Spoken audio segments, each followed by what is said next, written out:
موضوع الدرس في إثبات الرسالة والمعاد والرد على المشركين المكذبين المعاندين. سورة الأحقاف تفسير ابن كثير. الحمد لله رب العالمين والصلاة والسلام على أشرف الأنبياء وسيد المرسلين سيدنا محمد وعلى آله وأصحابه أجمعين. اللهم صل على سيدنا محمد وعلى آل سيدنا محمد كما صليت على إبراهيم وعلى آل إبراهيم في العالمين إنك حميد مجيد. أعوذ بالله من الشيطان الرجيم. بسم الله الرحمن الرحيم. قل أرأيتم إن كان من عند الله وكفرتم به وشهد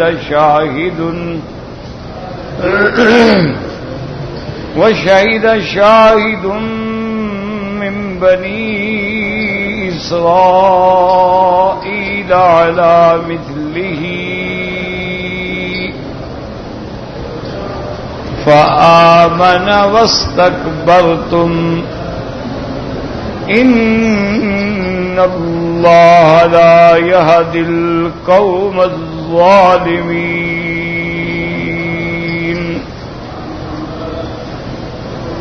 وقال الذين كفروا للذين آمنوا لو كان خيرا ما سبقونا إليه وإذ لم يهتدوا به فسيقولون هذا إفك قديم.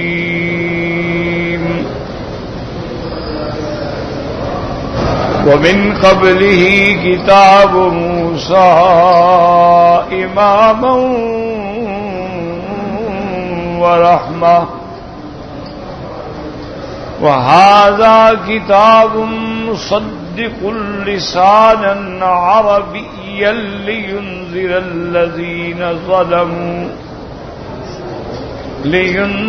الذين ظلموا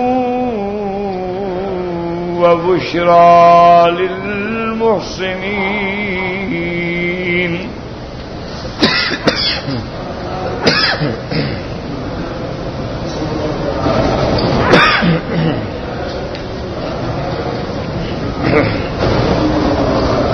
إن الذين قالوا ربنا الله ثم استقاموا فلا خوف عليهم ولا هم يحزنون.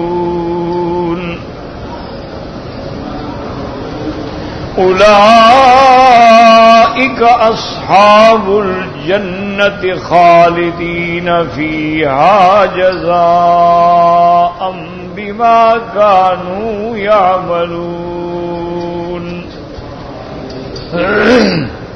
اللہ تبارک و تعالی نے ان آیات مبارکہ میں بھی اس بات رسالت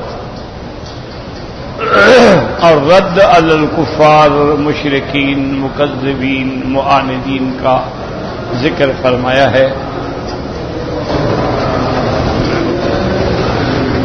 جیسا الحمدللہ آپ سابقہ آیات میں بھی پڑھتے آ رہے ہیں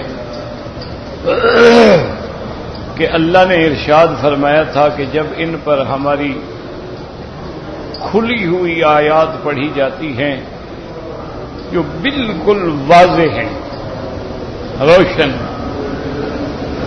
لیکن جو حق کے منکر ہیں کافر ہیں وہ کہتے ہیں یہ کھلا ہوا جادو.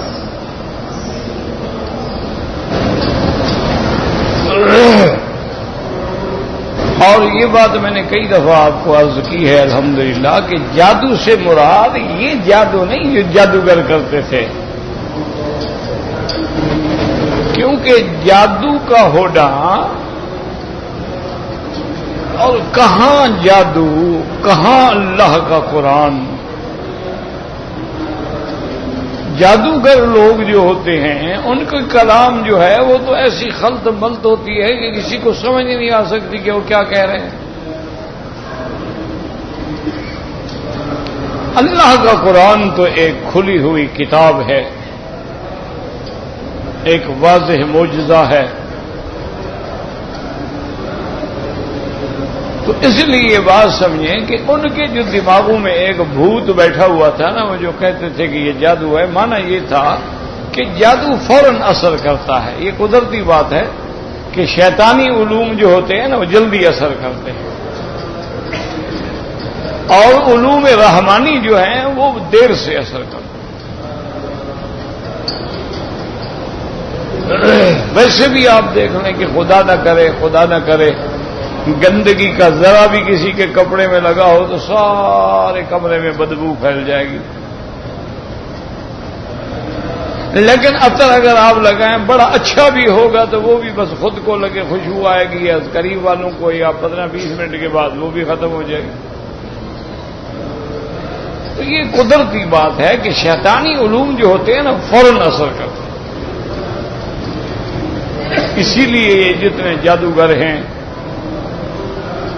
کالا علم جن کو کہتے ہیں، جادو ہے، اسی طرح اور بھی کافی علوم ہیں، یہ فوری طور پر آدمی کو اثر انداز ہوتے ہیں. اور جادو حق ہے، جادو ہے، یہ نہیں کہ محض ایسی باتیں ہیں. اللہ کے قرآن میں اس کا ذکر ہے. اور پھر جادو ایسی یعنی اتنا گندا علم ہے کہ جیسے بچھو جو ہے نا وہ حیا نہیں کرتا کہ یہ ہاتھ جو ہے اللہ والے کا ہے یا کسی بدکار کا ہے، اس نے ڈنگ مارنا ہے. جادو بھی حیا نہیں کرتا، وہ سب پہ اثر کرتا. حتیٰ کہ رحمت دو عالم سرکار دو عالم پر بھی جادو ہو گیا. حضور صلی اللہ علیہ وسلم پہ جادو ہوا. لبید ابن الاسم یہودی تھا، پہلے اس کی لڑکیوں نے کیا، وہ اثر نہ ہوا، پھر اس بدبخت نے خود کیا تو اس کا اثر ہو گیا. لیکن اللہ تبارک و تعالی نے آپ کا دینی پہلو جو تھا وہ تو محفوظ رکھا، اس پہ اثر نہیں ہوا. یعنی نماز میں، تلاوت میں، احکام میں، تبلیغ میں، اوامر میں، نواہی میں، اس میں اثر نہیں ہوا. جو انسان کے دنیاوی تقاضے ہیں نا ان پہ اثر ہو گیا کہ حضور کو بھوک نہیں لگتی تھی، آپ کھانا مبارک نہیں طلب فرماتے تھے، آپ کو بیویوں سے رغبت جو تھی وہ ختم ہو گئی، بیویوں کی طرف جانے کا خواہش ہی نہیں ہوتی تھی. یہ اثر تھا. طبیعت جو ہے منقبض رہنے لگی.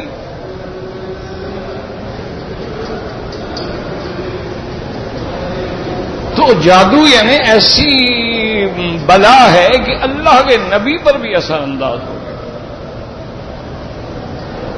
پھر اللہ تبارک و تعالی نے اپنے پیغمبر، اپنے حبیب علیہ الصلاۃ والسلام کو بذریعہ فرشتے خبر دی کہ آپ پر جادو ہے، اور وہ جادو جو ہے فلاں جگہ پر ایک کنویں کے اندر دفن ہے، اس کو نکالیں اور اس کے گرہ کھولیں اور یہ آیات پڑھتے جائیں.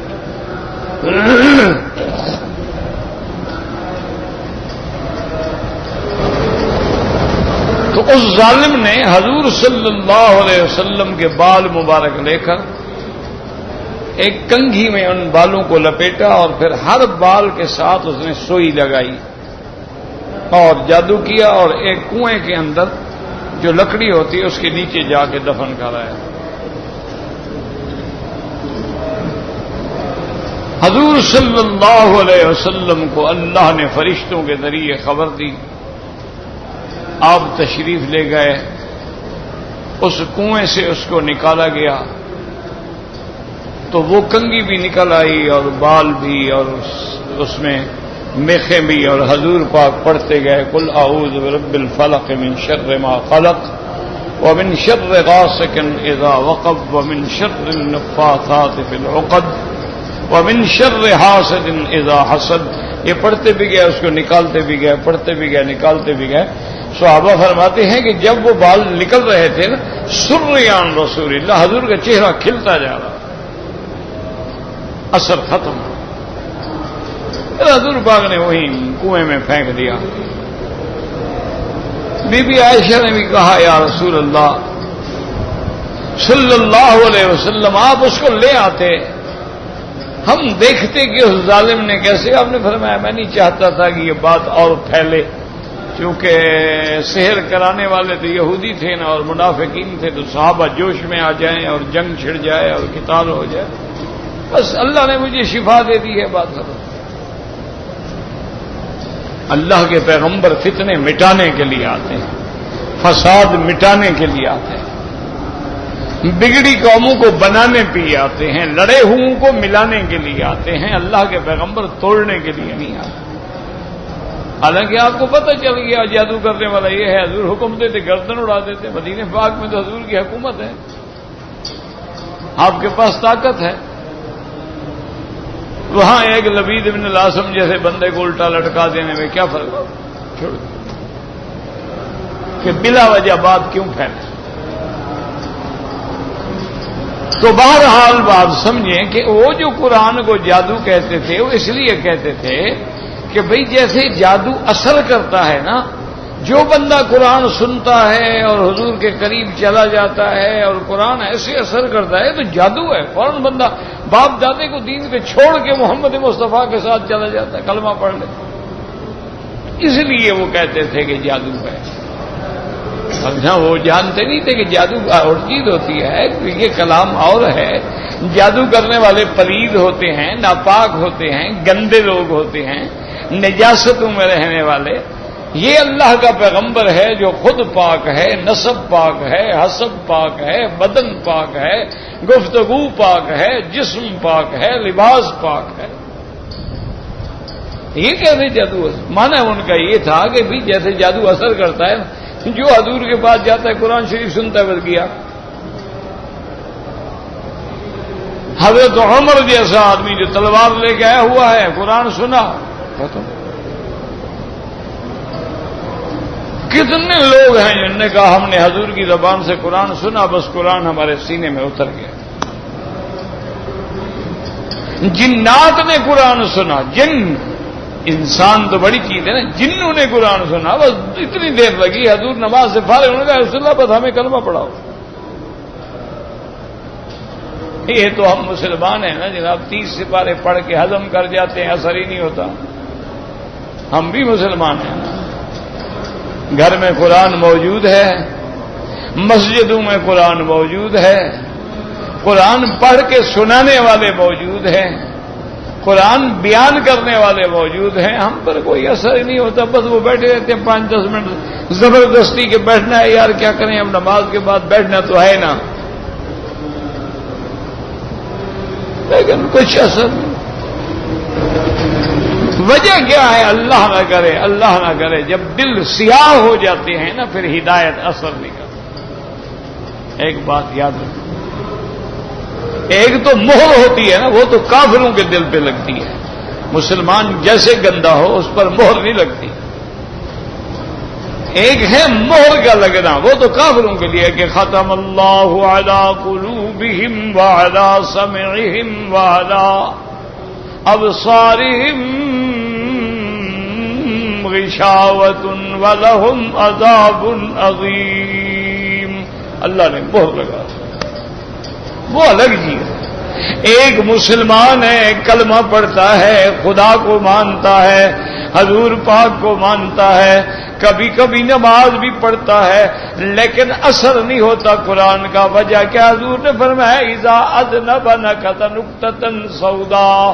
میرے محبوب نے فرمایا کہ جب بندہ گناہ کرتا ہے، زنا کرتا ہے، غیبت کرتا ہے، چوری کرتا ہے، جھوٹ بولتا ہے اور غلط باتیں کہتا ہے تو ایک دل پہ سیاہ نقطہ لگ جاتا ہے، پھر دوسرا گناہ کرتا ہے، دوسرا نقطہ لگ جاتا ہے.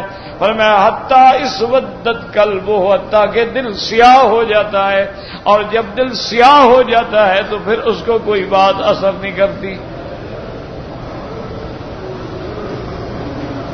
گناہوں کی وجہ سے حقیقتاً دل سیاہ ہو جاتا ہے. یہ مثال نہیں ہے، حقیقت ہے. جیسے حجر اسود کو دیکھیں کہ کتابوں میں یہ بات موجود ہے کہ جب اللہ نے جنت سے بھیجا ہے تو اس کی روشنی تھی، چمکتا تھا، روشن تھا، اور بعض روایات میں ہے کہ اتنی روشنی تھی کہ حد حرم تک پہنچ جاتی تھی، اور بعض نے کہا کہ موقع پر چمکتا تھا. ایک حدیث مبارک میں آیا کہ اسودت خطایا بنی آدم. حضور نے فرمایا کہ آدم کے بیٹے کے گناہوں نے، اولاد کے گناہوں نے حجر اسود کو بھی سیاہ کر دیا کہ ہم لوگوں نے بوسے دے دے کے اس کا نور ہی ختم ہو گیا، اس کی روشنی کو ہی ہم نے ختم کر ڈالا. کیوں؟ گناہ کا اپنا ایک اثر ہے. سیدنا عثمان غنی رضی اللہ تعالیٰ عنہ بیٹھے تھے، آپ کی مجلس میں ایک آدمی آیا، وہ بھی بیٹھ گیا.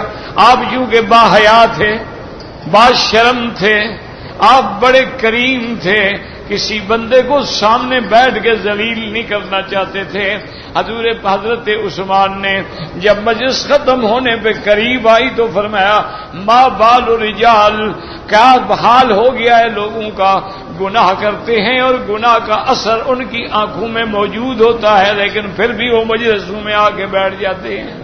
یہ باتیں نہیں ہیں میرا بھائی، میرے بزرگ، میرے عزیز، یہ حقائق ہیں. یہ قصے کہانیاں نہیں ہیں، یہ کوئی ڈرامہ نہیں ہے، یہ حقائق ہیں.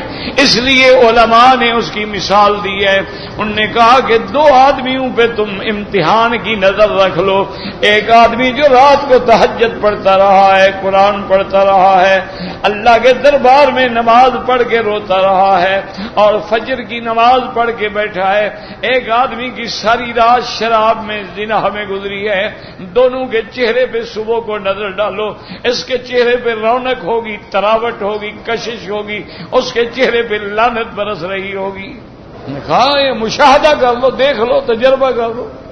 اسی لیے یہ جتنے کاروباری لڑکیاں ہیں اور شوبز کی لڑکیاں ہیں اور یہ فلموں کی لڑکیاں ہیں اور یہ اس قسم کی لڑکیاں، دیکھا نہیں کہ 24 گھنٹے بیچاری میک اپ کر کے کیوں؟ ان کو پتہ ہے کہ اگر اصلی شکل ہماری دیکھ لی کسی کہا کریں دوسرے دن تھوکے گا بھی نہیں منہ پر. اور چند دنوں کے اندر آپ دیکھیں گے کہ اس کی جو کشش ہوتی ہے نا، گناہ کا ایک اثر ہے. جو لڑکی گناہوں سے پاک ہوگی نا، جس نے بچپن سے لے کر بلوغت تک، جوانی تک گناہ نہیں کیا، کالے رنگ کی کیوں نہ ہو، اس کے چہرے پہ اللہ کی طرف سے ایک تراوٹ، ایک کشش ہو. اور یہ جو چوسے ہوئی گٹھلیاں ہیں کہ کبھی اس کے گھر میں اور کبھی اس کے بستر میں، ان کو دیکھو تو لعنت برسے. ذرا قریب دے کے ذرا غور تو کرو نا نقش و نگار پہ. یہ تو دور کے ڈھول سہانے ہیں. تو اس لیے ہمیشہ یاد رکھو کہ برائی کا بھی اثر ہے اور اچھائی کا بھی اثر ہے. اس کی ایک مثال علماء نے اور بھی دی ہے کہ دیکھو کسی جگہ آگ جلاؤ، آگ بجھ جائے لیکن اس کا اثر موجود ہوتا. کسی جگہ آگ جلاؤ، اس کی جو لپٹیں اڑتی ہیں دیواروں پہ دیکھو کہ وہاں داغ پڑ جائے، حالانکہ وہاں دیواروں پہ. اچھا، بعض لوگ آپ نے دیکھے ہوں گے جو چین سموکر ہوتے ہیں، سگریٹ پیتے ہیں، سگریٹ کے ساتھ سگریٹیں لگاتے ہیں، حقہ پیتے ہیں، ان کے دیکھو انگلیاں سیاہ ہو جاتی.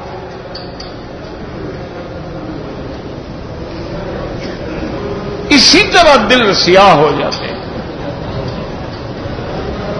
تو اس لیے وہ کہتے تھے کہ قرآن جو ہے جادو ہے، اور کبھی کہتے ہیں کہ یہ قرآن حضور پاک نے خود بنایا ہے. وہ آپ پڑھ چکے پچھلی آیت میں، اللہ تبارک و تعالی نے فرمایا ان ظالموں سے کہہ دو کہ اگر قرآن میں نے بنایا ہے تو پھر اللہ مجھے نہیں پکڑیں گے. بندے پہ جھوٹ بولو وہ پکڑ لیتا ہے، خدا پہ جھوٹ بولو خدا چھوڑ دے گا. اور اگر اللہ مجھے پکڑ لے پھر کون ہے بچانے والا؟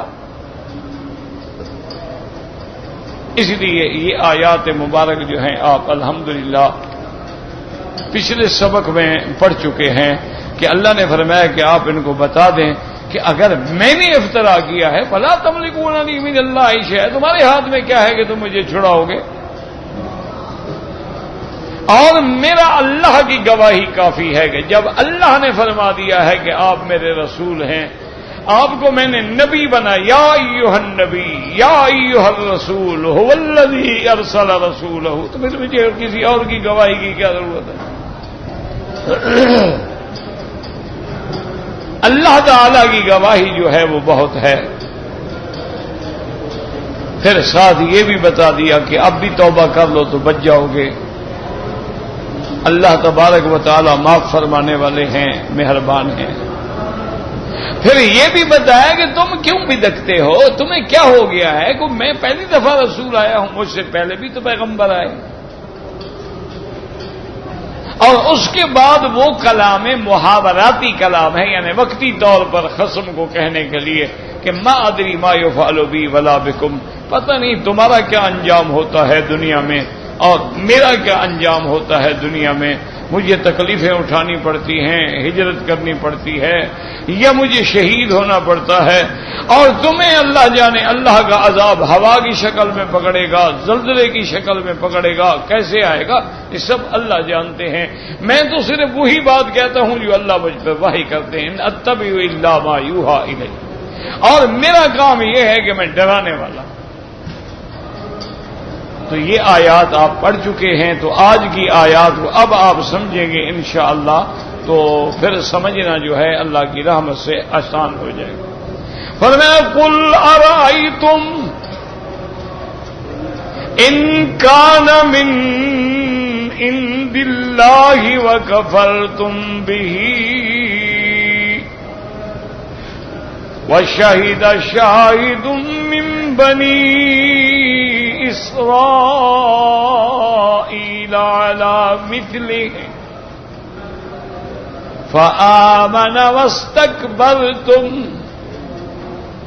ان اللہ لا یہدی القوم الظالمین.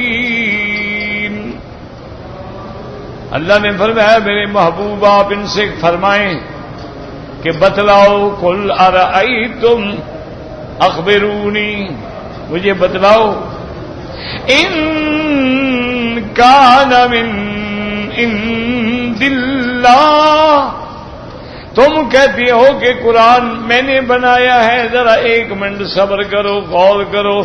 اگر یہ قرآن اللہ کی کتاب ہوئی، اللہ نے بھیجا اور تم نے کفر کیا، پھر سوچا انجام کیا ہوگا.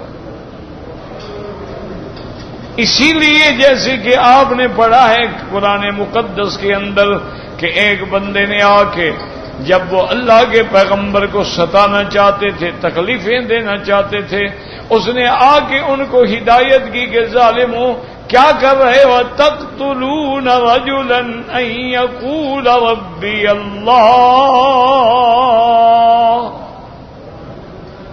کیا تم اس لیے اللہ کے پیغمبر کی مخالفت کر رہے ہو، انہیں قتل کرنا چاہتے ہو کہ وہ اللہ کی توحید کا اعلان کرتا ہے؟ کیا کر رہے ہو؟ اور اگر اللہ کا پیغمبر نعوذ باللہ جھوٹا ہے تو اس کے جھوٹ کا وبال اس پہ ہوگا، تمہیں لڑائی کی کیا ضرورت ہے. لیکن اگر وہ سچا ہے اور تم نے انکار کیا تو پھر سوچ لو تمہارا کیا حشر ہوگا. اس لیے اللہ تبارک و تعالی نے ان آیات میں فرمایا قل ارأیتم ان کان من عند اللہ وکفرتم بہ، اگر یہ قرآن اللہ کی طرف سے ہوا اور تم نے کفر کیا، انکار کیا، تو بتلاؤ پھر حشر کیا ہوگا تمہارا. اور دوسری دلیل یہ بیان کی وشاہد شاہد من بنی اسرائیل علی مثلہ، اور گواہی دینے والے نے گواہی دی، گواہی دینے والے نے گواہی دی، بنی اسرائیل میں سے ایمان لے آیا اور اس نے گواہی دی کہ واقعی یہ اللہ کی کتاب ہے، ایمان لے آیا۔ تو اب تو بنی اسرائیل اہل کتاب میں سے جب بندہ ماننے والا ہے، وہ مانتا ہے کہ یہ اللہ کی کتاب ہے، یہ جیسے تورات اللہ کی کتاب ہے، قرآن اللہ کی کتاب ہے، اور وہ ایمان بھی لے آئے، تم پھر بھی تکبر کر رہے ہو، تو انجام سوچو کیا ہوگا۔ کہ اگر تمہاری میں سے پڑھا لکھا آدمی، اس لیے بعض علماء فرماتی ہیں کہ یہ آیت مبارک جو ہے، عبداللہ ابن سلام جو یہودیوں میں سے بہت بڑے عالم تھے، حافظ تورات سمجھے جاتے تھے، جب اللہ نے ان کو اسلام کی دولت نصیب کی تو فرماتے ہیں نزلت، یہ آیت جو ہے حضرت عبداللہ ابن سلام کے بارے میں نازل ہوئی ہے۔ عبداللہ ابن سلام جو ہیں بہت بڑے عالم تھے تورات کے، اور وہ تورات میں سرکار دو عالم صلی اللہ علیہ وسلم کی صفتیں، آپ کا حلیہ مبارک، آپ کی صورت مبارک، آپ کا اسم مبارک، آپ کا مولد مبارک، آپ کے مقام ولادت، آپ کی مقام بعثت، مقام ہجرت، یہ ساری چیزیں کتاب میں موجود تھیں، وہ تورات میں پڑھ چکے تھے۔ اس لیے میرے مدنی رحمت دو جہاں صلی اللہ علیہ وسلم جب بچپن میں اپنے چاچا ابی طالب کے ساتھ شام کی طرف تشریف لے چلے، ہجرت تجارت کے لیے قافلے جاتے تھے نا مکے والوں کے، تو ایک قافلہ ابو طالب بھی لے کے جا رہے تھے، تو حضور نے فرمایا مجھے بھی لے جاؤ، تو آپ بھی چلے۔ صحیح احادیث میں یہ واقعہ موجود ہے، یہ کوئی تاریخی بات نہیں ہے، کوئی قصے کہانی کی بات نہیں ہے۔ ان کے راستے میں ایک مقام پر ایک راہب ہوتا تھا، ان کا یعنی یہودیوں کا، عیسائیوں کا، نصارہ کا ایک راہب تھا جو بڑا عابد، بڑا زاہد، بڑا عبادت گزار اور صحیح معنی میں دین عیسیٰ پہ تھا، اور یہ قافلے جاتے رہتے تھے، لیکن وہ کبھی اپنے اس عبادت خانے سے باہر نہیں آتے تھے، جن نے ملنا ہوتا وہ چلے جاتے، مل لیتے۔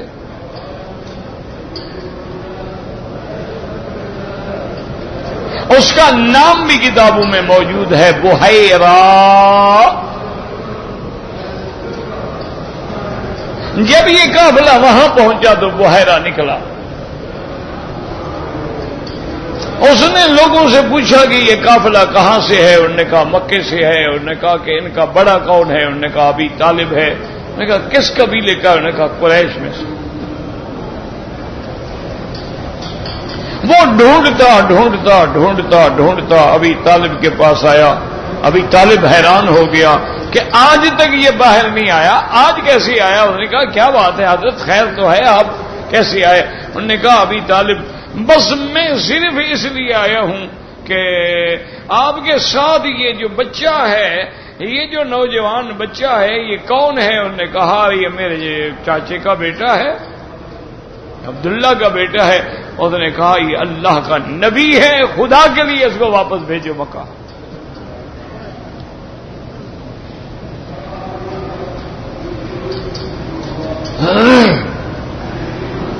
اب ابھی طالب حیران ہو رہے، حضور کا تو بچپن تھا نا ابھی، وہ حیران ہونے لگے۔ انہوں نے کہا کہ کیا پتا ہے؟ انہوں نے کہا ابھی دیکھو بات سنو، میں نے خود آنکھوں سے دیکھا ہے کہ جب یہ آ رہے تھے نا تو کوئی پہاڑ، کوئی درخت ایسا نہیں تھا جو حضور کو جھک کے سلام نہ کر رہا،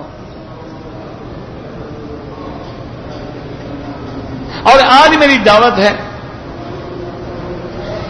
کھانا پکایا، سب قریش کو بلایا، حضور پاک ابھی اپنے اونٹوں کو نگرانی کے لیے وہاں تشریف لے گئے تھے، ابھی نہیں آئے تھے، تو اس نے کہا کہ ارسلوا، فوراً آدمی بھیجو، جس کے لیے میں نے دعوت کی ان کو بلاؤ۔ تو ابی طالب نے آدمی بھیجا، جب حضور آئے تو اس نے کہا ابی طالب دیکھو وہ آپ آ رہے ہیں اور اوپر بادل نے سایہ کیا ہوا ہے اور کسی پہ سایہ نہیں ہے۔ حضور جب آگے بیٹھے تو چھوٹے چھوٹے درخت ہوتے ہیں نا صحرا کے، تو ہر آدمی ان کے نیچے بیٹھ گیا۔ حضور جب بیٹھے تو وہاں سایہ نہیں تھا۔ اب حضور کے بیٹھنے کی دیر ہے کہ درخت کا سایہ ان سے ہٹ کے حضور پہ آ گیا۔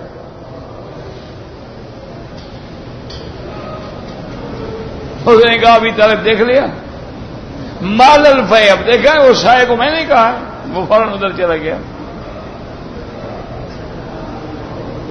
اور اس نے کہا مہربانی کریں کہ حضرت کو فوراً واپس بھیجیں کہ آپ جا رہے ہیں اور روم میں اور آگے یہودیوں کا بڑا اثر ہے، اور وہ یہودی اسی انتظار میں ہیں کہ کب حضور کا ظہور ہوتا ہے، وہ آپ کو قتل کر دیں گے، شہید کر دیں گے، حضور کو مت لے جاؤ۔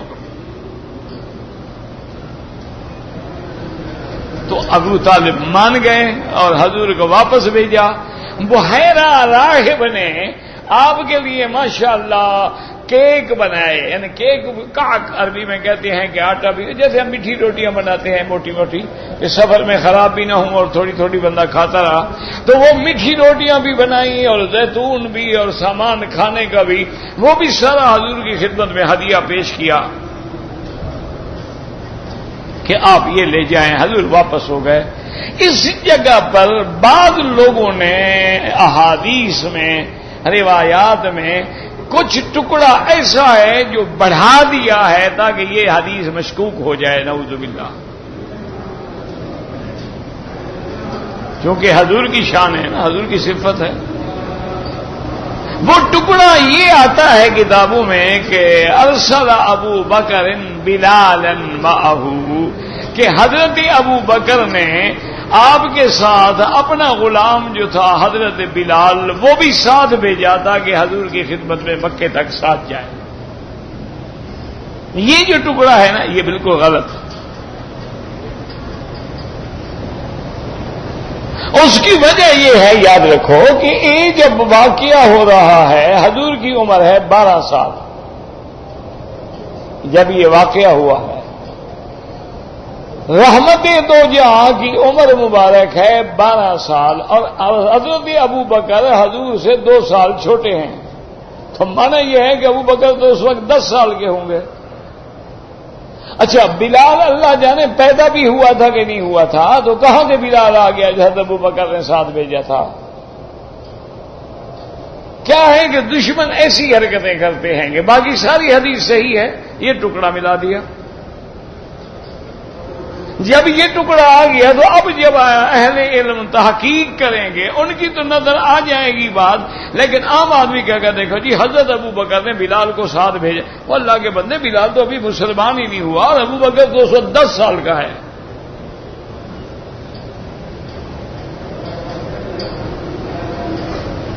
تاکہ وہ جو صفت رسول اللہ ہے نا، یہی عادت تھی نا یہود کی، جو حرفون الکلمان مواضعہ، کلمات کو بدل دینا،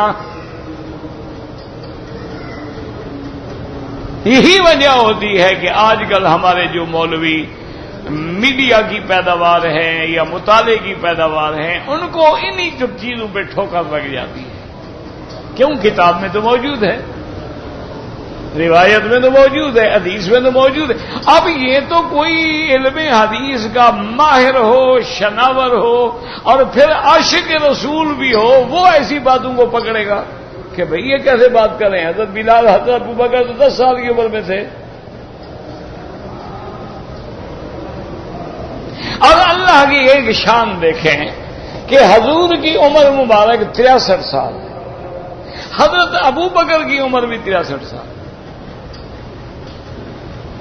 حضرت عمر کی عمر بھی 63 سال۔ اب یہ اللہ کے فیصلے ہیں، اللہ نے ملایا ہے نا، اب ہم کر سکتے ہیں، کسی اور کی طاقت ہے؟ اور پھر یہ کہ اللہ نے یعنی جیسے سفر کا ساتھی، غار کا ساتھی، مزار کا بھی ساتھی،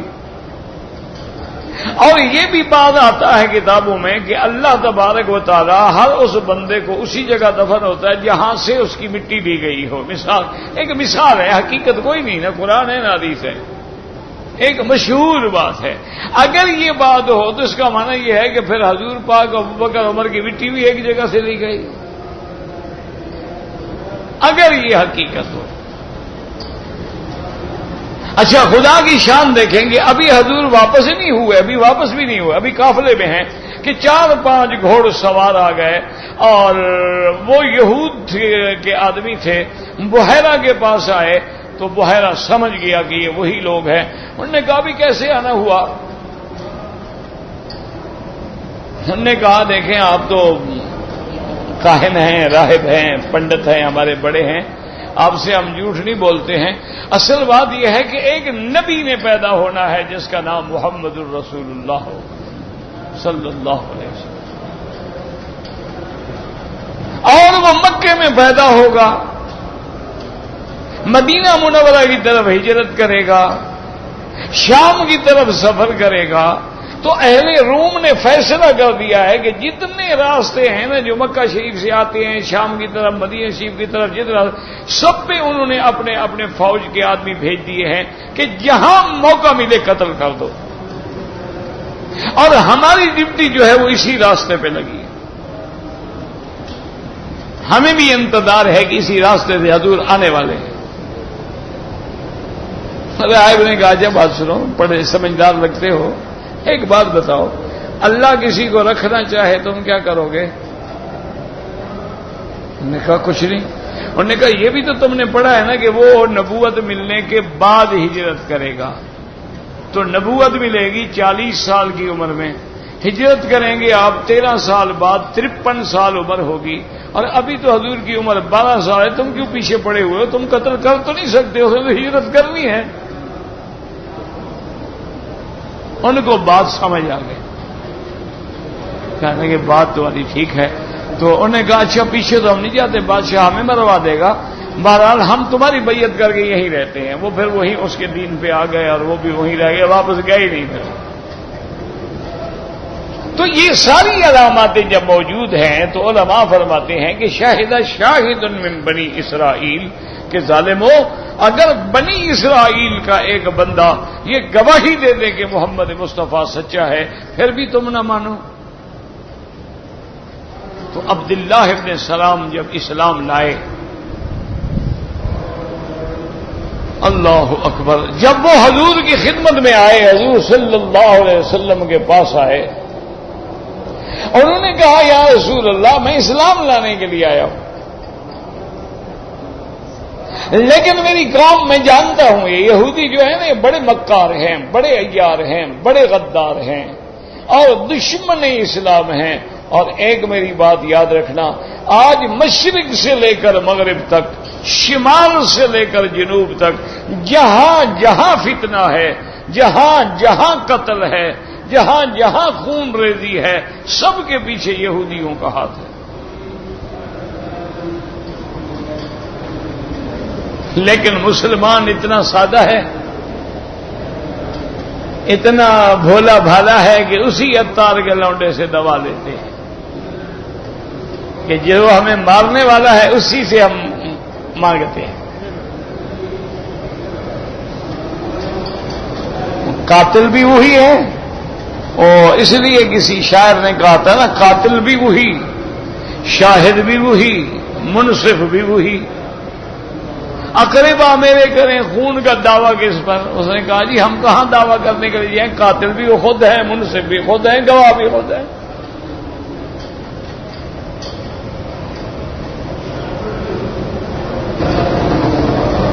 قاتل کی مدد کرنے والا بھی وہ ہے، مقتول کی مدد کرنے والا بھی وہ ہے. یعنی آپ حیران ہوں گے نا جی کہ دو مسلمان جب لڑے، دونوں کی مدد، اس کو بھی وہ اسلحہ دے رہا ہے، پیسہ مل رہا ہے، اسلحہ بیچ رہا ہے، اس کو بھی مدد دے رہا ہے، اسلحہ بھی مل رہا ہے، تو مسلمان بھی مر رہے ہیں. یہ مرے یا یہ مرے، کافر کا تو بھلا ہے نا. دیکھو نا اس کے لیے مسلمان مر گیا. تو عبداللہ ابن السلام نے عرض کیا کہ یا رسول اللہ میں اپنی قوم کو اچھی طرح جانتا ہوں، یہ بڑی مکار عیار قوم ہے، اللہ نے مجھے بڑی عزت دی ہے، میں عالم ہوں تورات کا، آپ پہلے ان سے پوچھیں میرے بارے میں۔ وہ بھی چاہتا تھا نا کہ حضور کو کم از کم میری عزت کا، میرے مقام کا پتہ بھی تو چلے نا۔ آپ نے یہودیوں کو بلایا، ان کے بڑے بڑے لوگ جو تھے وہ آ گئے، آپ نے فرمایا عبداللہ ابن السلام کیف فیکم، عبداللہ ابن السلام چھپ کے بیٹھ گئے۔ آپ نے فرمایا عبداللہ ابن السلام کیف فیکم، عبداللہ ابن السلام کون آدمی ہے؟ تم نے کہا عالمنا و ابن عالمنا و سیدنا و ابن سیدنا، وہ تو ہمارا عالم ہے، اس کا باپ عالم ہے، وہ ہمارا سردار ہے، اس کا باپ ہمارا سردار ہے، وہ تو بڑا آدمی ہے۔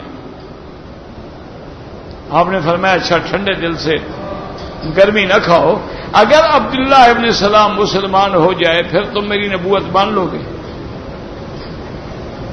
انہیں ایسا کیسے ہو سکتا ہے؟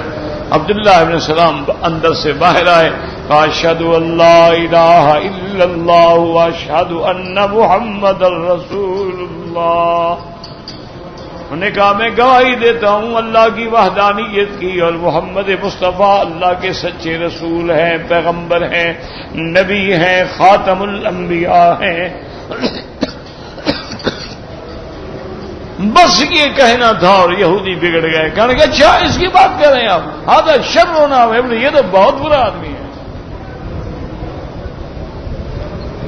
تو اس لیے اللہ نے قرآن پاک میں آیت اتاری کہ اگر بنی اسرائیل میں سے ایک بندہ قرآن کی صداقت کی گواہی دے دے، حضور کی نبوت اور رسالت کی گواہی دے دے اور ایمان بھی لے آئے، پھر بھی تم تو اکڑتے رہو، تو پھر انجام سوچ لو، پھر تمہارا کیا حال ہوگا۔ اس لیے علامہ شاہد شاہد من بنی اسرائیل فآمن واستكبرتم ان اللہ لا يهدي القوم الظالمین۔ اللہ نے فرمایا میرا مدنی اصل بات یہ ہے کہ اللہ ظالموں کو ہدایت ہی نہیں دیتے، ہدایت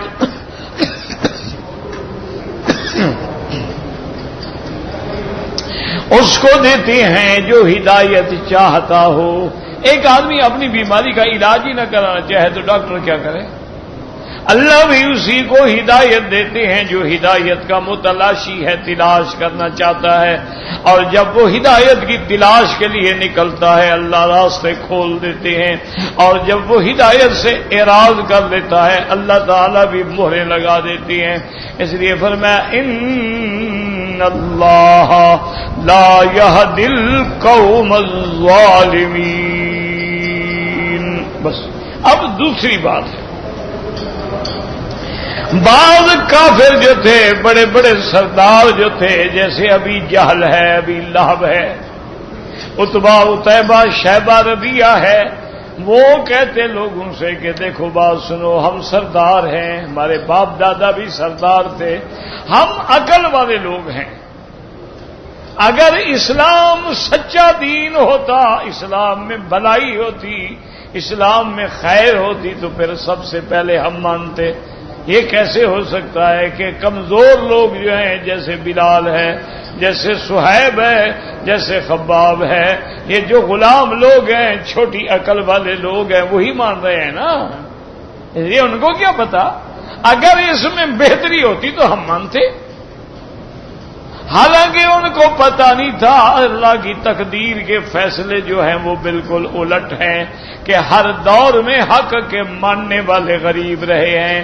بڑے لوگوں نے تو ہمیشہ کفر کیا ہے، ہمیشہ انکار کیا ہے، وہ فرعون کا دور ہو، وہ قارون کا دور ہو، وہ شداد کا دور ہو، وہ حامان کا دور ہو، وہ ابی جہل کا دور ہو۔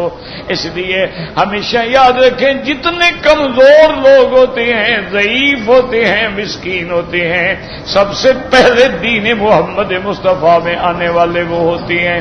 آج بھی پوری دنیا پہ نظر ڈالیں، امیر لوگ تو 1% بھی نہیں ہوں گے، باقی جو 99% لوگ ہیں وہ وہی ہیں جو محنتی ہے، مزدور ہے، غریب، اسی کے دل میں ایمان ہے۔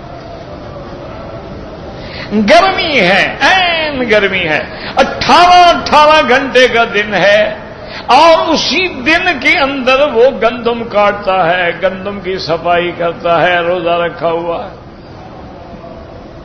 اس کے مقابلے پہ بڑا آدمی ایئر کنڈیشن کمرے میں سویا ہوا ہے لیکن روزہ نہیں رکھتا۔ ایک بڑے پیر ہیں تمہارے علاقے میں، ابھی بھی ہے، تو بہت بڑے عالم نے مجھے گواہی دی، وہ کہنے لگا کہ مجھے اس نے خود کہا، کہنے لگا کہ حضرت میں تو رمضان میں صرف 27ویں کا ایک روزہ رکھتا ہوں، باقی تو میں رکھتا نہیں ہوں، اس دفعہ شاید وہ بھی نہ رکھ سکوں، طبیعت ٹھیک نہیں ہے۔ انا للہ و انا الیہ راجعون۔ اللہ قادر ہیں جس کو چاہے بخش دیں، لیکن بظاہر انتظام یہی ہے کہ ایک پیر گمراہ ہو تو لاکھوں مرید گمراہ ہو گئے، اور اگر ایک پیر سیدھا ہو جائے لاکھوں لوگ سیدھے ہو جائیں۔ یہ تو پھر ان کو تو سب کا حساب دینا پڑے گا، صرف اپنا تھوڑا دیں گے۔ کلکم مسئول عن رعیتہ، جیسے ہر بندہ اپنے اپنی رعیت کا مسئول ہے، تمہاری بیوی ہے، بیٹے ہیں، بیٹیاں ہیں، اولادیں ہیں، ان سب کے بھی تم ذمہ دار ہو کہ نماز پڑھتے ہیں کہ نہیں پڑھتے۔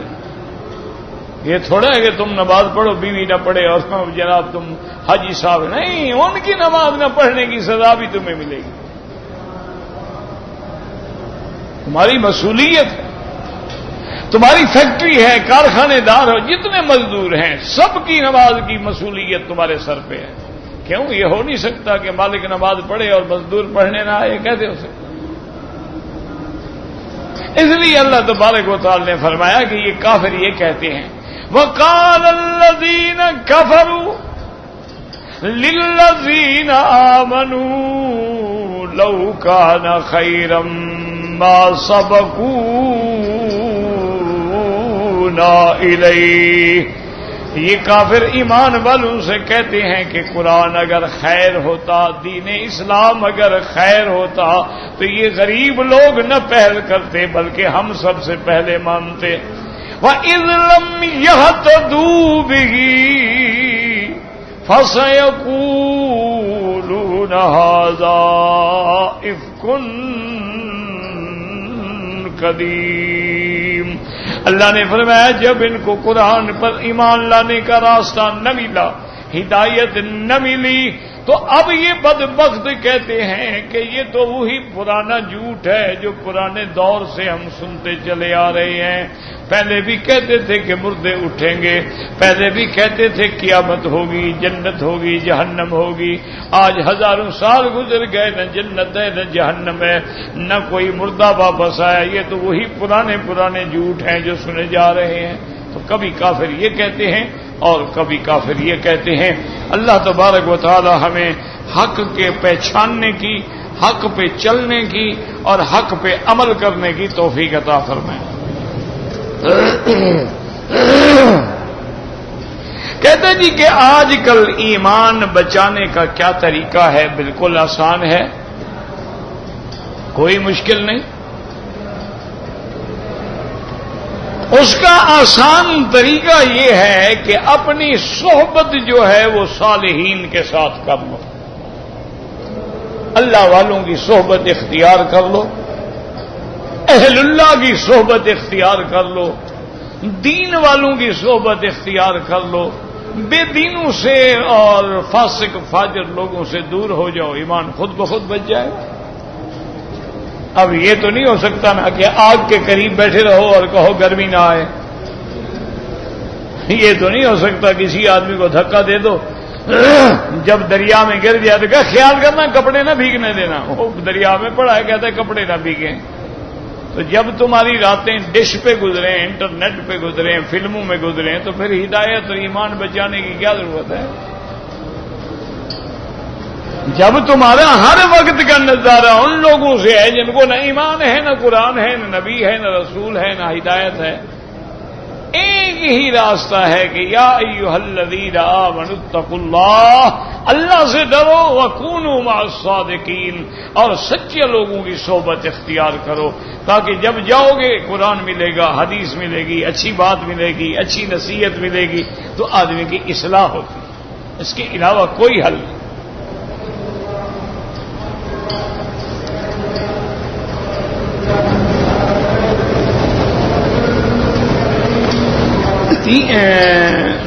میں ماں سے پتہ نہیں کیا لکھا، 3 میں ماں سے بچہ قتل ہو گیا، پتہ نہیں کیا لکھا، مجھے تو نہیں سمجھ آئے گا 3 میں ماں سے کیا ہوا ہے۔ کہتے جی کہ میتوں پر یہ کلمہ شریف لکھی ہوئی چادر ڈالی جاتی ہے، یہ بدعت ہے، اس کا کوئی فائدہ نہیں۔ جس نے کلمہ نہ پڑھا ہو چادر ڈالنے سے کیا ہو جائے گا؟ کوئی رام چندر مر جائے، اس کے اوپر کپڑا ڈال دو کلمہ شریف والا، وہ بخشا جائے گا؟ کلمہ تو وہ ہے جو اندر ہے، جس نے پڑھا ہے اور موت کلمے پہ آئی ہے، ان کپڑوں سے تو کچھ بھی نہیں ہوتا۔ اگر یہ کپڑے کلمے سے بخشش ہوتی نا، پھر تو پورے محلے والے 2 چادریں رکھ لیں، جو مرے کپڑا ڈال دیا، بخشا گیا، بس سلامت۔ نہ نماز پڑھے، نہ روزہ رکھے، نہ دین ہے، نہ ایمان ہے، نہ قرآن ہے، وہ چادر ڈال دیں گے اوپر۔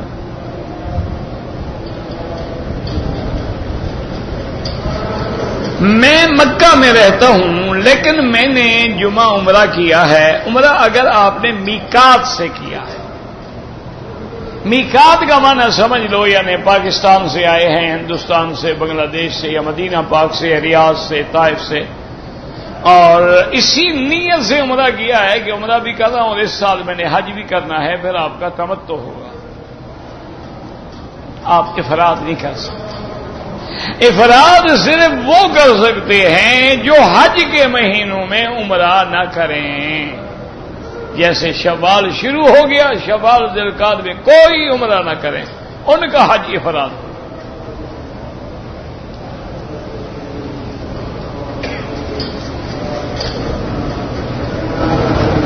حضرت خضر علیہ السلام نبی ہیں یا نہیں ہیں؟ میرا بھائی، پہلی بات تو یہ ہے کہ ان مسائل کا کوئی فائدہ، ہم نے خضر کا کلمہ پڑھا ہے یا محمد رسول اللہ کا پڑھا ہے؟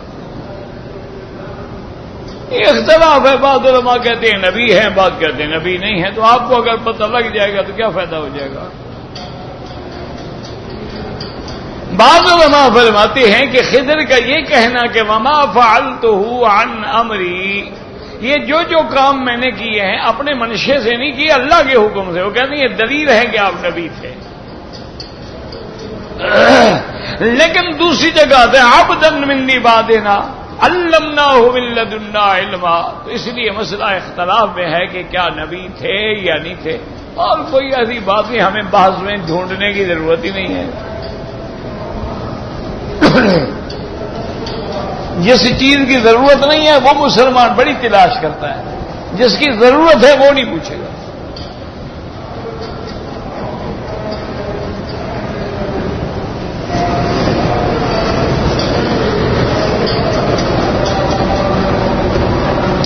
ہمارے ملک میں مسلمانوں کی حکومت ہے، لیکن عورتیں پردہ نہیں کرتی، دعا کریں اللہ ہدایت دے۔ مسلمانوں کی حکومت ہے، بالکل میرا ایمان، لیکن اسلام کی حکومت تو نہیں ہے۔ یہ بات تو تب ہوگی جب اسلام کی حکومت ہوگی۔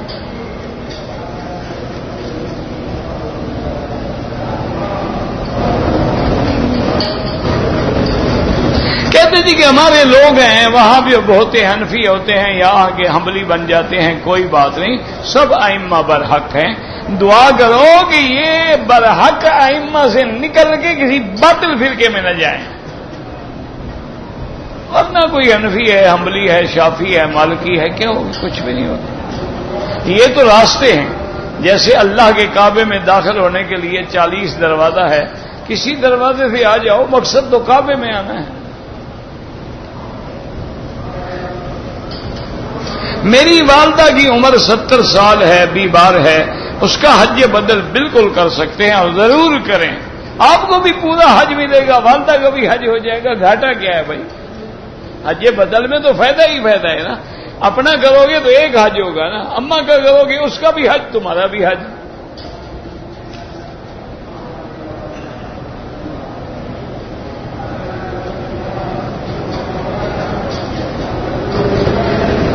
کہتے جی کہ میں حج افراد کے لیے آیا تھا، لیکن میں نے الحمدللہ قربانی بھی کیا اور اپنے ہاتھ سے قربانی کیا، تو یہی تو سنت ہے اللہ کے بندے، آپ پر کیوں دم ہو؟ جن لوگوں کو ذبح کرنے کا طریقہ آتا ہو وہ اپنی قربانی اپنے ہاتھ سے ذبح کریں۔ سرکار دو عالم صلی اللہ علیہ وسلم نے اپنے ہاتھ سے ذبح فرمایا۔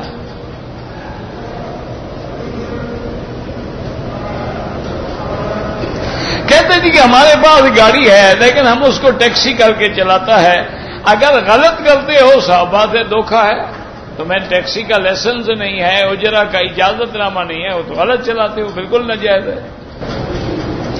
کہتے جی کہ خانہ کعبہ کے دروازے کے نیچے پتھر کے 7 رنگ لال ٹکڑے لگے ہیں، دانے دار ہیں، اللہ کو پتہ جی، آپ نے دیکھے ہیں تو آپ وہاں جا کے جو کھڑے ہوں اپنا ڈیوٹی والے ان سے پوچھیں کہ جی یہ کیا ہے، وہ آپ کو بتائیں گے۔ کہتے ہیں کہ پہلے یہ مصلی تھا، مقام ابراہیم اسی جگہ تھا، اللہ عالم۔ کہتے جی کہ یزید بن معاویہ مسلمان ہے یا کافر ہے، تم اپنے اسلام کا فکر کرو، یزید کا کیوں فکر کرتے ہو؟ وہ تو تابعی ہے، وہ تو صحابی کا بیٹا ہے، تم کون ہو؟ تم اپنے اسلام کا فکر کرو۔ زیادہ سے زیادہ کوئی بندہ اس کو گناہگار کہہ سکتا ہے، لیکن کافر کہہ دینے کا کیا مطلب ہے؟ نعوذ باللہ، اس نے اسلام چھوڑ دیا تھا، اس نے کفار سے جنگیں لڑی ہیں، اسلام کی فتوحات حاصل کی ہیں، وہ تو حضرت امیر معاویہ جیسے صحابی جلیل کا بیٹا ہے۔ کہتے جی کہ بخاری شریف کا حدیث ہے کہ قسطنطنیہ پر جس نے حملہ کیا وہ جنتی ہے، اس میں یزید ابن معاویہ ہے، اگر ہے تو پھر ادھر عمان پوچھ رہے ہو، ادھر اس کے جنتی ہونے کی خبریں بھی دے رہے ہو، ایک بات تو کرو نا۔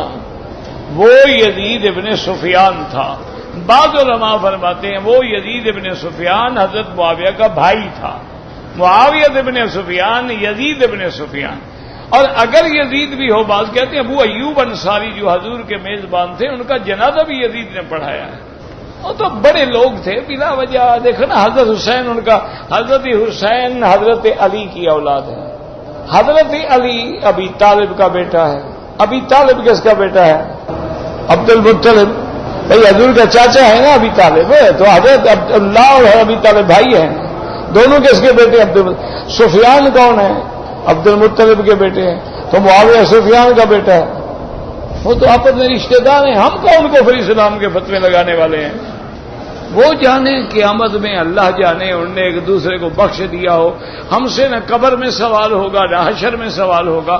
عبداللہ ابن المبارک جو امام امیر المومنین فی الحدیث ہے اور امام بخاری کا استاد ہے، اس سے کسی نے یزید کے بارے میں پوچھا، اس نے کہا خدا کے بندو، اس وقت سے اللہ نے ہمیں بچا لیا ہے، تو اب اپنی زبانوں پہ غلط بات کر کے ہم پھنس جائیں خود بخود؟ بس اللہ نے بچا لیا، ہم نہیں تھے اس وقت، ورنہ پتہ نہیں کیا ہوتا، ہم کس کی طرف سے ہوتے۔ تو جب اللہ نے ہمیں اس واقعے سے محفوظ رکھا ہے تو آج بلا وجہ ہم کیوں جھگڑے کریں؟ بس اصل بات یہ ہے، میں یاد رکھو، یہ کوئی تحقیق نہیں ہے، یہ دشمن کے لڑانے کے ذریعے ہیں۔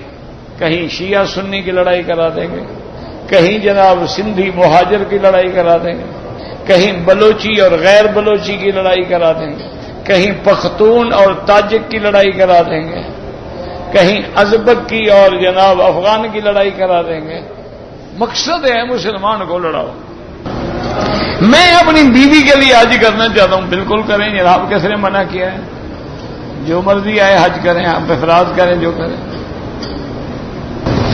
میں ٹھیکیدار ہوں، ایک بلڈنگ میں 2 جگہ پہ کام لیا ہے، دونوں جگہوں پر میرا شراکت ہے، میں دونوں کے لیے کام کرتا ہوں، مجھے نہیں پتا آپ کیا کہہ رہے ہیں، مجھے سمجھ ہی نہیں آئی۔